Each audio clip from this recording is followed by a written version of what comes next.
أعوذ بالله من الشيطان الرجيم بسم الله الرحمن الرحيم waxaan joognaa madrasadii Asaafir Janna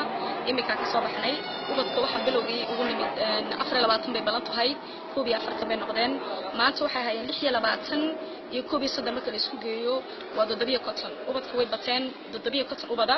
oo midkiiba 1500 oo kitaabkiisa qiraadiisi lacagtii macalinka walaalay naga soo warhaya way bateen ubadkii ma sha Allah waa ka yar sawir miskiidka waa miskiidku albaabka shisho weeyaan waxay ciyalku ay ka galaan miskiidkan in xagana laga siiyay bal baan u dhignay barakallahu fiikum 1500 qofkii raba inuu ka qayb galo $100 sanadkii ilmaha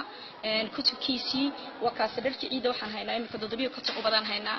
oo ma aragtay ciyalka maamadan dhigta oo dharkii ciida u baahan iyo shanadii iskoolka nagala soo qayb gala walaalahay waa $100 maxaa la dhahaa dharkii ciida iyo shanadii iskoolka sanadkiina waa $100 quraankiisa $150 oo dari laa la baxdeen barakallahu fiikum walaalahay salaamaya barakallahu fiikum